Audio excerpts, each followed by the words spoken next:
이번 시간에는 지난 시간에 이어서 유상증자 신주 발행 등기 신청으로 지난 시간에는 주주 배정 방식에 따른 절차에 대응되는 사례를 신청서와 첨부 서면을 보았습니다. 이번 시간에는 이제 유상증자할 때 가장 중요한 것이 그 주주 배정 방식과 제3자 배정 방식을 가르는 것이 제일 중요하다 했잖아요. 그래서 제3자 배정 방식으로 증자를 진행했을 적에 서식을 어떻게 꾸미고 신청서를 어떻게 꾸미는가, 그래서 주의사항 이런 것들을 보도록 하겠습니다. 387페이지 교재를 보아주세요. 로마자 1번에 사례 소개입니다. 신주 발행 제3자 배정이고, 이 박스를 보시면 주식사 아름다운 세상에 다음 유상증자 등기를 신청하시오 라고 했습니다. 이때 신주 발행 내역을 보시면 배정 방식을 제3자 배정 방식으로 했고요. 인수자를 김부자로 했습니다. 그러니까 앞에 봤던 지난 시간에 봤던 그 서식을 그대로, 그러니까 틀을 그대로, 회사의 틀을 그대로 가져오면서 이 신주를 누가 가져가는가만 좀 바꿔놨습니다. 그렇게 보시면 되겠고요. 여기서 이제 인수자가 김부자로서 이제 이 주주 중에 없었습니다. 그리고 발행 신주 보통주 4,000주를 발행하는 것으로 했습니다. 그리고 발행가액은 주당 10,000원이었습니다.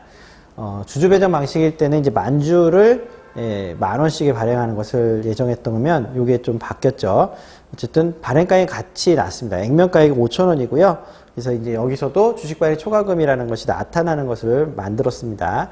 납입 금액은 그 주당 발행가액인 10,000원에다가 그 다음에 이제 이 늘어난 주식수가 4,000주죠. 그래서 곱하기 해보면은 돈 받는 금액은 4,000만 원입니다. 하지만 우리가 지난 시간에 봤던 부분입니다. 자본금이라 하는 것은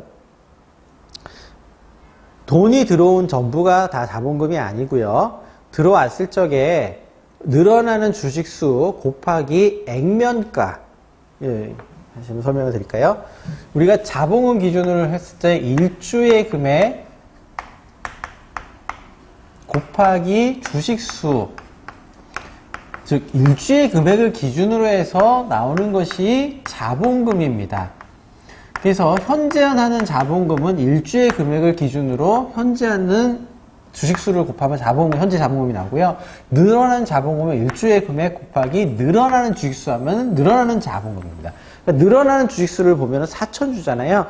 거기에 일주의 금액이 5,000원입니다. 그러니까 5,000원을 곱해보면 2천만 원이 증가하는 자본금입니다. 돈은 4천만 원 받았는데 납입 금액은 4천만 원이지만 늘어나는 자본금은 2천만 원입니다. 그럼 나머지 차액인 2천만 원 뭐냐?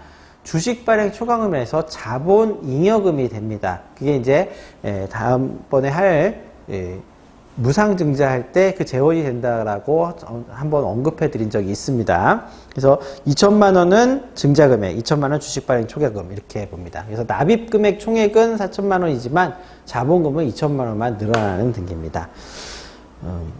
자, 그리고 5번 발행결의일은 2017년 4월 18일로 했고요. 납입기일도 2017년 4월 18일. 요것도 이 의미를 갖고 있는 거죠.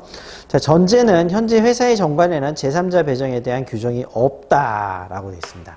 자, 이것을 놓고서 우리가 이제 내용 들었을 때 어떻게 의뢰인이 말한다고 말씀드렸냐면, 우리 요번에 4천만 원 증자하려고요. 이게 다입니다. 그러면 이제 여기에 맞게 이제 보아야 되겠죠. 그러면 기존 주주 명부도 받고 막 이러면서 이게 맞춰 봐야 돼요. 그러면 4천만 원이 들어온다는 얘기지, 4천만 원이 증자한다는 얘기지, 이게 좀 다른 얘기죠. 그런 것도 다 한번 보셔야 됩니다.